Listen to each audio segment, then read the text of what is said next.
심는 이유가 있다고 그랬죠. 뭐 때문에 그래요? 유식한 말로 춘화. 봄철이 한다는 뜻이죠. 춘화철이라고 합니다. 그러니까 겨울이라는 것을 지나야 보리의 열매를 맺을 수 있어요. 싹은 나요. 봄에 심어도 싹은 나는데 보리 열매를 맺지 않아요. 근데 겨울을 지나야 보리 열매를 맺게 되는데 그 현상을 뭐라고 하냐면 춘화 현상이라고 그러는 거예요. 그래서 그 처리를 했다 그랬을 때 춘화철이 이게 이제 뿌리지 않고 겨울에 온도를 맞춰가지고 일정적인 온도를 맞춰가지고 그렇게 싹이 나고 이 겨울이 왔네 이렇게 그 씨앗이 헷갈리게 만드는 거예요. 그런 것을 처리하는 것을 춘화철이라고 합니다. 자, 그런데 겨울 동안 사실 초겨울에 날씨가 따뜻해버리면 보리가 싹이 나버리잖아요. 많이 자랍니다. 그러다가 이제 겨울이 오면 성해가 생기잖아요. 그럼 떠버리는 거예요. 그러면 말라 죽기도 하고 혹은 얼어 죽기도 하고 그런 일이 벌어져서 우리는 뭘 하냐면 보리밟기를 하는 거예요. 그 넓은 밭을 밟으러 나가서 이렇게 밟고 다닙니다. 이렇게. 뭐 이렇게 그냥 걸어 다니면 참 좋은데 그게 안 돼요. 일일이 밟아야 되니까 계속 이러고 가는 거예요. 제자적으로 비슷하게. 그 넓은 밭을 이렇게 해본 적이 있어요. 굳이 그렇게 겨울에 심고 보리밟기를 안 할 수도 있지만 대부분 보리밟기를 합니다. 그 얻어지는 결과물이 뭐예요? 보리 열매예요. 보리 열매. 근데 그 춘화 처리를 하지 않고 그리고 보리밟기를 하지 않으면 열매를 먹을 수가 없죠. 오늘 우리는 주님의 부활을 기념하며 부활주일로 지키는데요.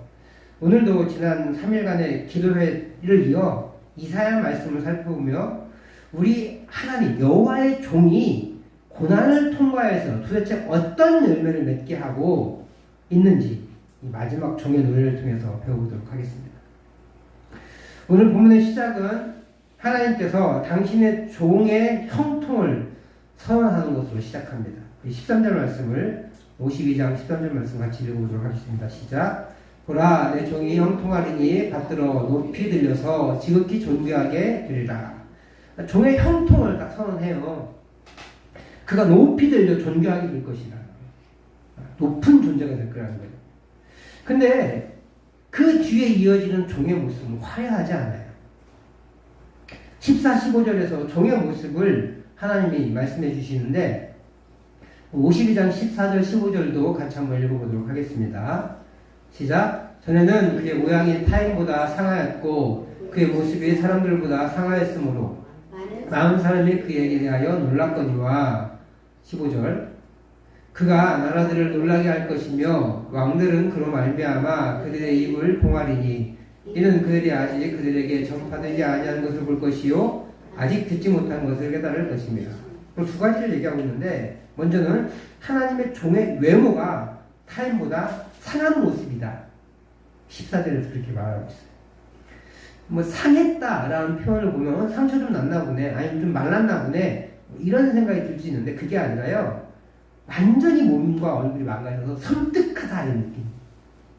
우리 그냥 딱 까놓고 얘기하면 남용 환자, 옛날 문문병이라고 그래서 남용 환자의 모습을 보면 어떻게 해요? 끔찍하죠. 섬뜩하잖아요. 그런 거예요. 그러니까 예수님의 모습이 이 하나님의 종의 모습, 그걸 우리가 예수님이라고 알고 있는데 그 하나님의 종의 모습이었던 예수님 모습이 딱 봤을 때 너무 고난을 겪어서 섬뜩한 정도. 아마 십자가에 달리신 예수님 모습이 그랬을 거예요. 삐짝 마르셨었어요, 원래. 그래서 원래는요, 십자가에 달려 돌아가시면 건장한 사람들은 이틀도 간대요. 아니, 심지어 3일까지도 간대요. 근데 예수님 6시간 만에 돌아가세요. 달리신 아침 9시에 달려서 오후 3시에 죽으시거든요. 그리고 3시에 죽으시기 전에 12시부터 3시까지 일식이 일어나요. 깜깜해지는 거예요.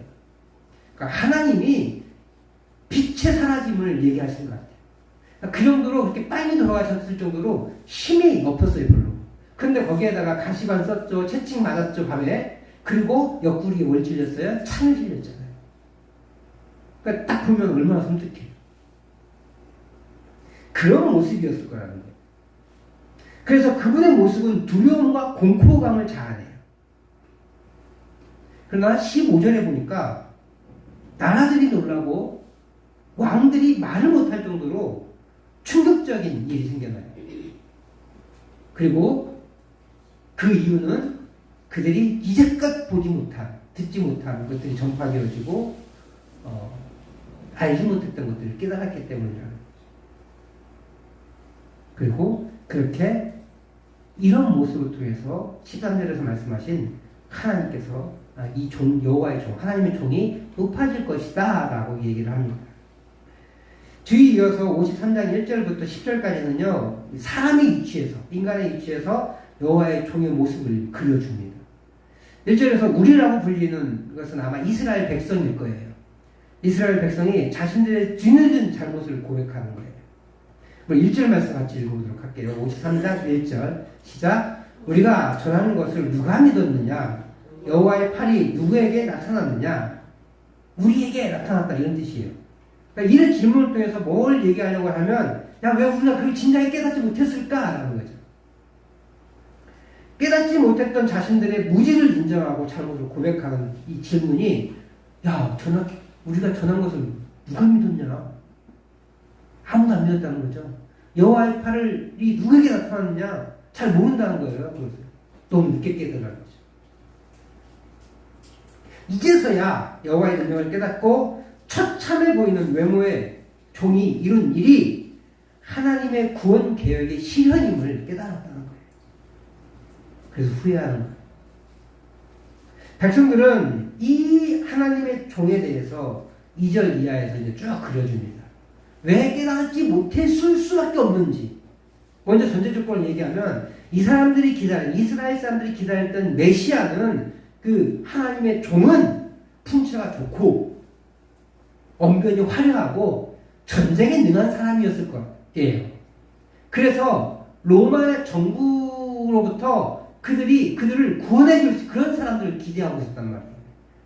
물론 훨씬 이전의 이야기이긴 하지만 그것을 기대하는데 그들이 여호와의 종의 모습을 보게 된 종의 모습.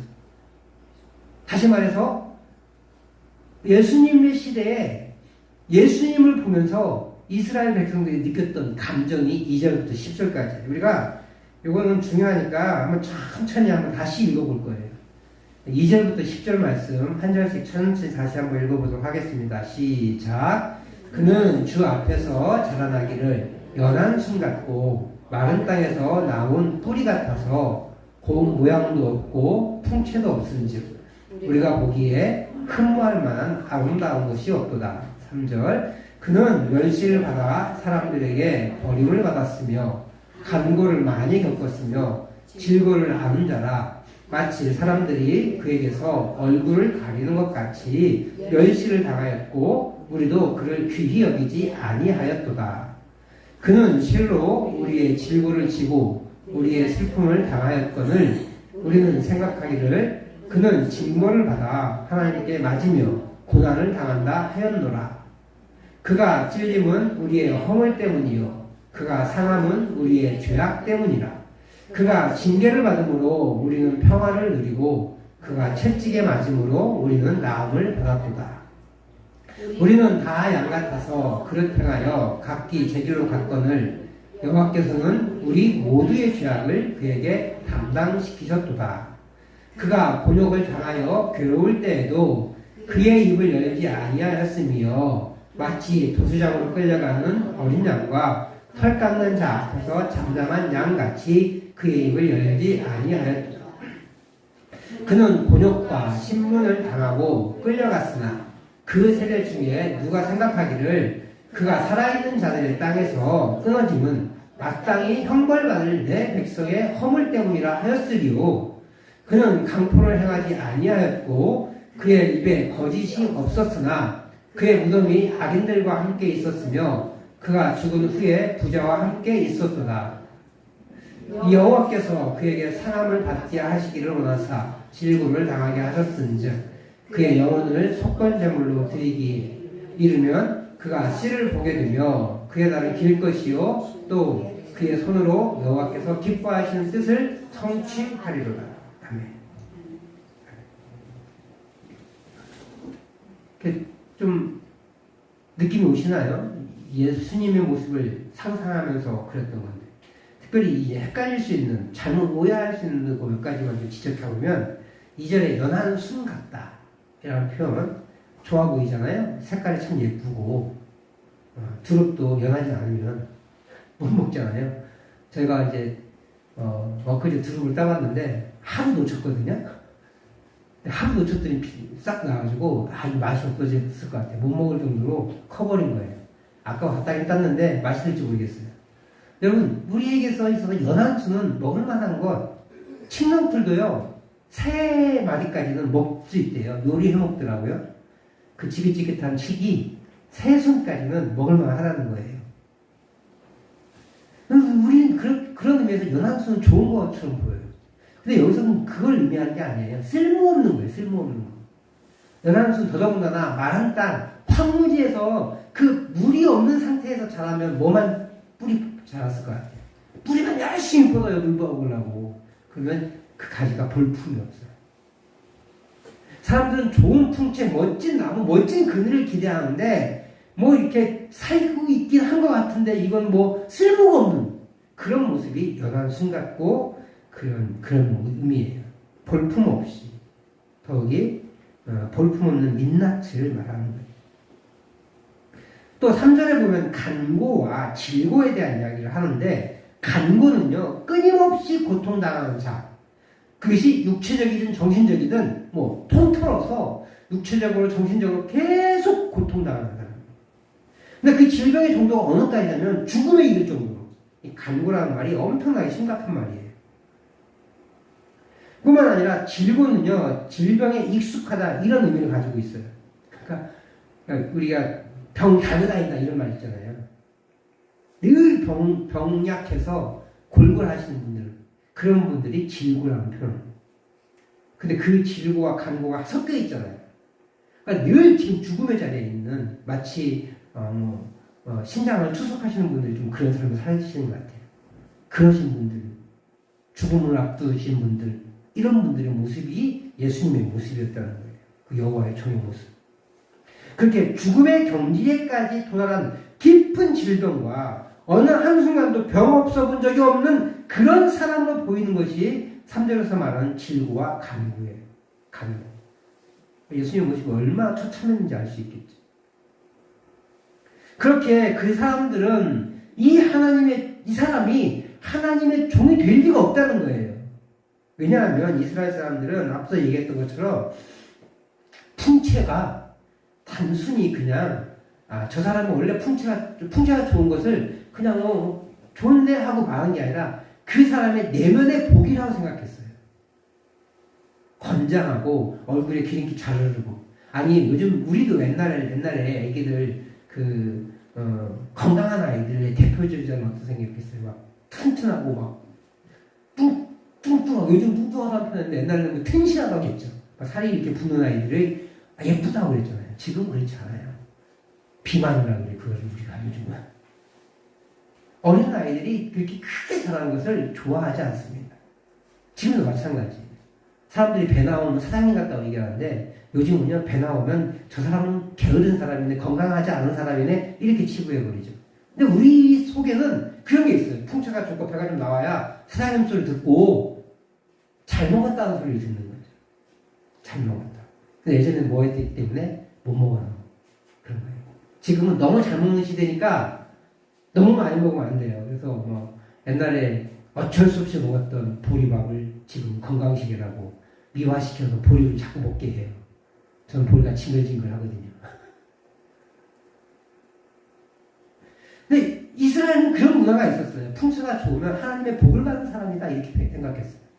그래서 풍채로, 외모로 사람들을 저는 왕감이네, 장군감이네, 왕이 될 상이네 이렇게 얘기한 거예요. 외모가 내적 성품이 하나로 붙기 때문에 그래요. 그래서 풍채가 좋으면 장군감이다. 왕이 될 상이다. 근데 요즘 장군님들은 싸움을 잘 못해요. 옛날에 잘하셨는데. 왜냐면 계속 머리를 써야 되거든요. 싸움은 누가 해요? 병사들이 하는 거예요. 옛날엔 장군이 싸웠는데 지금은 장군은 싸우지 않습니다. 전략을 세우죠. 그래서 오히려 장군들은요, 통치가 좋지 않아요.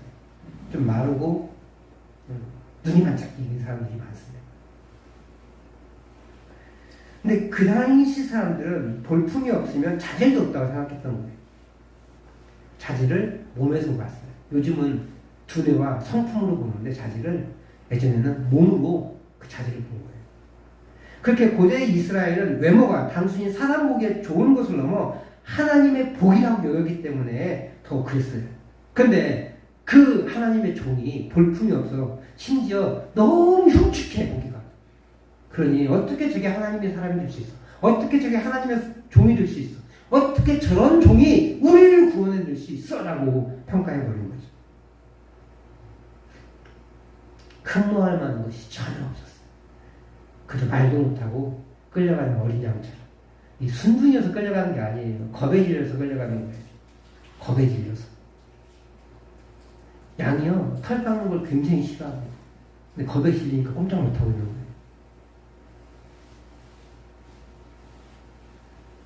그렇게 그 하나님의 종은 아무 볼품 없음을 넘어 흉측할 정도로 망가진 몸과 얼굴을 가졌습니다. 라고 고백하는 것이 53장 2절에서 10절까지.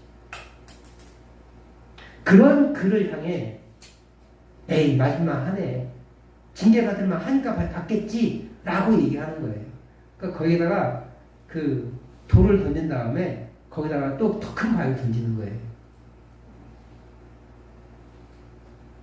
지금 그 하나님의 고난은 하나님의 종의 고난은 너무나 흉측한데 거기다가 비난까지 가는 거예요. 비난까지. 받을만 하니까. 그런 비난을 해버리니까 이 종은 너무나 서글펐을 거예요. 그리고 그런 비난들 앞에 이 지금 후회하고 있는 이스라엘 백성들도 아유 뭐 그러니까 우리도 그랬지 뭐 이런 거예요. 저 사람들이 비난하니까 우리도 그런 줄 알았지 뭐. 저 사람들이 아니라고 하니까 우리도 아닌 줄 알았지 뭐 이런 거죠. 그렇게 한 것을 후회하는 모습을 10절에서 보여주는 거예요. 그렇게 볼품없는 존재였지만 하나님의 종은 자신의 모든 것을 걸고 하나님이 맡기신 그 길을 걸어갑니다. 7절만 한 번 더 읽어보도록 하겠어요. 7절 일단 넘기면 돼요. 네, 시작. 그가 곤욕을 당하여 괴로울 때에도 그의 입을 열지 아니하였으며 마치 도수장으로 끌려가는 어린 양과 털 깎는 자 앞에서 잠잠한 양같이 그의 입을 열지 아니하였다. 꼭 참았다는 거예요. 양은 무서워서 말을 못한 거예요. 이렇게 못한 건데 이 여호와의 종은 그처럼 입을 꼭 다물었다는 거예요. 할 말 하한이에요. 할 말 아세요? 이 무슨 말인지? 할 말 하한. 할 말은 많지만 말하지 않겠다. 할 말 하한. 예수님의 모습이 그거예요. 할 말 많아요. 얼마든지 이것을 뒤엎을 능력이 있으세요. 그러나 꼭 참고 그 멸시를 다 참아내신 거예요. 그게 보여준 게 7절 말씀이에요. 이 여호와의 종은 자신의 고난과 죽음이 부당한지 알고도 항거하지 않고 자발적으로 받아들여 묵묵히 그 길을 걸어가는 거예요. 양이 도살장으로 끌려가는 것처럼 아무 항거도 하지 않고 자진하여 죽음의 길을 걸어가고 있는 모습이에요. 예수님이 십자가의 길을 갈 때요, 베드로가 말구의 길을 치잖아요.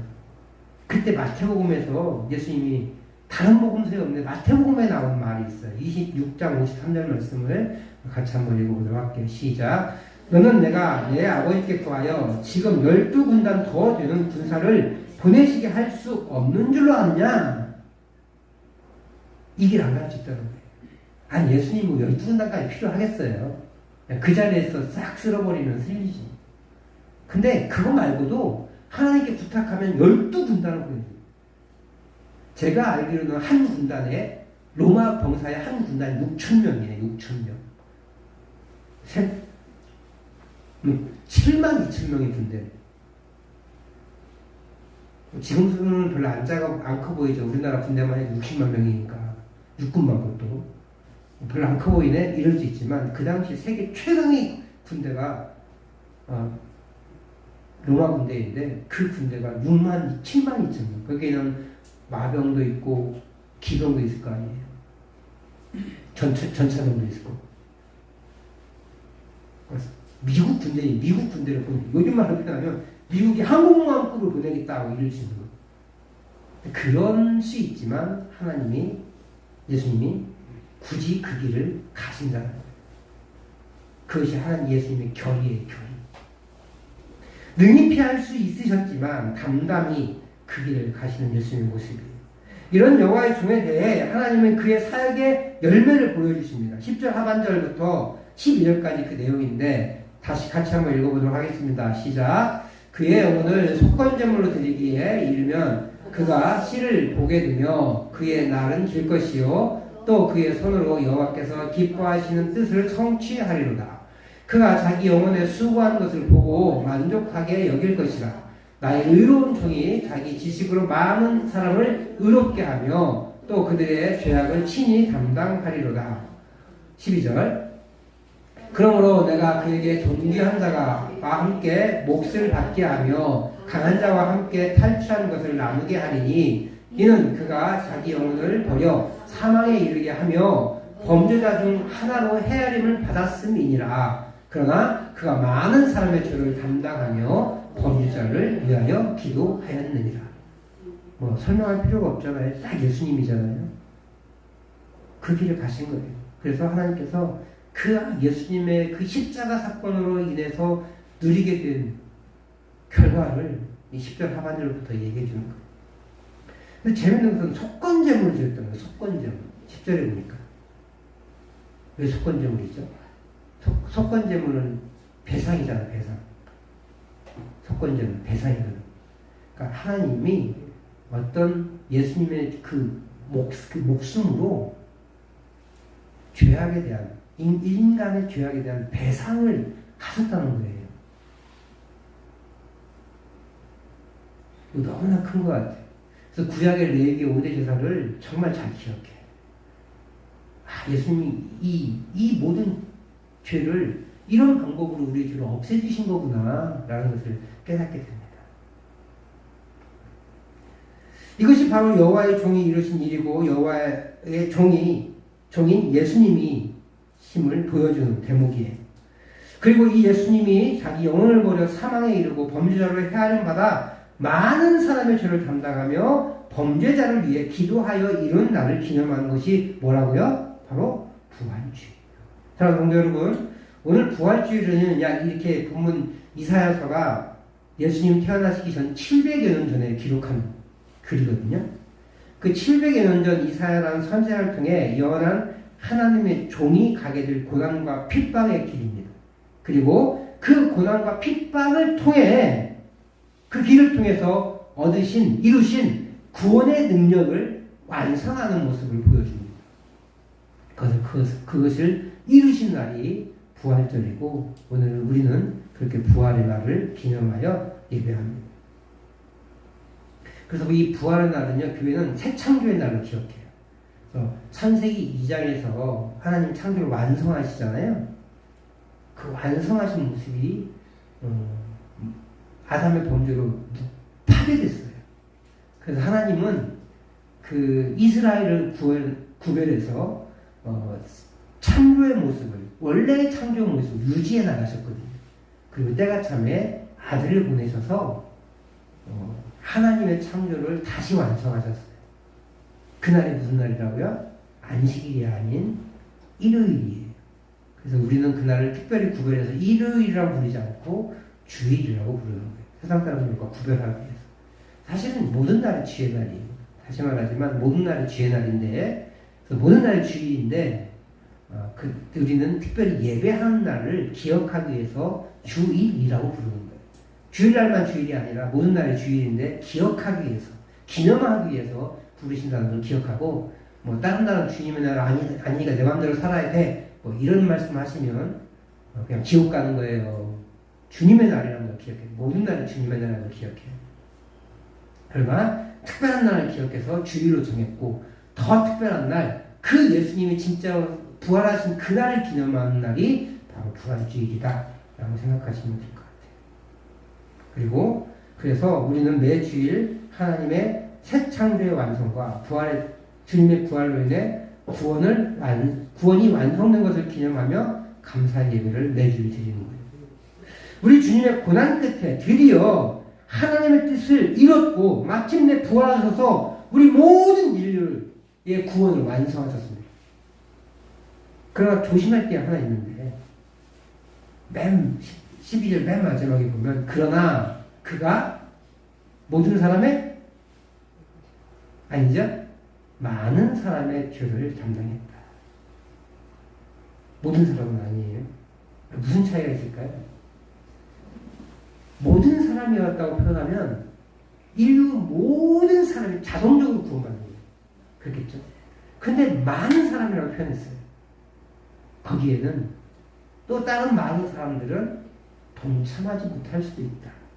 다시 말하면 자동적으로 구원이 모두가 이루어지는 것이 아니라 예수 그리스도를 통해서만 그런 사람들, 그 사람들도 많을 건데 그런 사람들만 그 죄가 예수님의 피로 담당되어진다라고 표현하는 거예요. 오직 예수 그리스도를 통해서만 우리는 구원에 이를 수 있고 영원한 천국을 소망할 수 있고 하나님과 친밀한 관계를 누릴 수 있다라고 표현하는 말이 저 만은이라는 말 한 글자에 포함되는 거예요. 그러니까 쉽게 생각하면 안 돼요. 만은이고 대부분 다 구원받겠네. 아니에요. 그렇지 않아요. 진정으로 예수 그리스도의 피를 의지하는 사람만 구원에 이를 수 있는 겁니다. 그러므로 오늘 우리의 주님의 부활의 날을 기념하며 우리가 부활주일 감사 예배를 올려드리고 있는데요. 오직 그리스도의 은혜가 저와 여러분들에게 있기를 소망합니다. 그리고 무엇보다 그 은혜를 인하여 우리의 삶이 변화되고 천국의 삶을 살아갈 수 있기를 바랍니다. 천국은 죽어서 간 게 아니에요. 이미 시작되었어요. 이 땅에서 천국을 누리지 못하면 그 땅에서도 천국을 누릴 수가 없습니다. 근데 우리 현실은 사실 솔직히 지옥 같잖아요. 안 좋은 일 많이 생기잖아요. 그 지옥 같은 세상인데 어떻게 이것을 천국이라고 할 수 있습니까? 라고 반문할 수 있을 거예요. 우리 성도님들의 삶은 어떻습니까? 정말 질고와 간구를 많이 겪지 않았습니까? 너무나 고생스러워서 허리가 다 휘었고 손가락이 다 휘었어요. 비틀어졌어요. 세상에 손가락이 비틀어진 거 처음 봤어요. 저는. 손가락이 고생하면 붓는 거 두꺼워지는 건 알아요. 근데 뒤틀렸더라고요. 얼마나 고생을 했는지. 그게 천국의 삶이에요? 우리 권사님의 한 아드님이 장로님이신데 너무나 슬퍼하세요. 예수님 열심히 믿고 열심히 살았는데 허리가 폭 꼬부라졌다고. 너무나 슬퍼하시더라고요. 안타까워하시고. 열심히 산 대가가 저런 건가요? 라고 하시면서 안타까워하시고. 우리의 삶의 현장이 그렇잖아요. 웃지 마시고 내보세요. 우리의 삶의 현장이 사실 지옥 같잖아요. 근데 그것을 나는 천국을 산다고 얘기할 수 있냐고.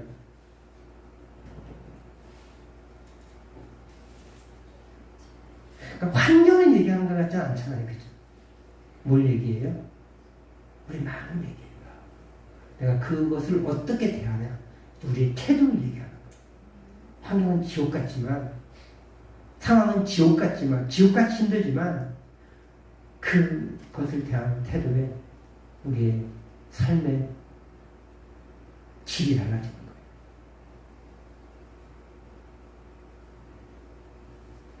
오늘 우리가 믿는 예수 그리스도를 통해 천국의 삶이 열려 있습니다.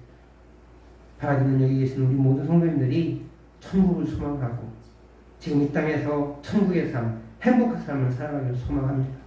물론 어려움이 있을 수 있지만 하나님이 그 예수 그리스도의 하나님의 종이신 예수 그리스도의 질고와 간고를 통해 만들어 놓으신 그 생명을 우리가 누리며 살아갈 수 있기를 축복합니다. 이 지금 시작하셔야 해요. 너무 환경에 집착하지 않고 하나님 잘 이기게 하시고 잘 견디게 하시고 그 안에서 하나님의 은혜를 찾고 그 안에서 하나님의 천국을 찾아나갈 수 있는 믿음을 허락하여 주시옵소서. 우리 주님이 당하신 그 고난이 정말 쓴 것이지만 부활이 있었기에 또 우리 주님도 기꺼이 가셨던 것처럼 우리도 지금의 삶이 너무나 힘들고 어렵지만 하나님이 내 안에 계시고 날 이끌어 가신다는 믿음을 가지고 이 고난을 이겨나가시고 또 이 땅에서의 천국을 살아가시며 또 저 세상에서의 천국을 소망하며 살아가시는 우리 성도들 되시기를 주의 이름으로 축복합니다.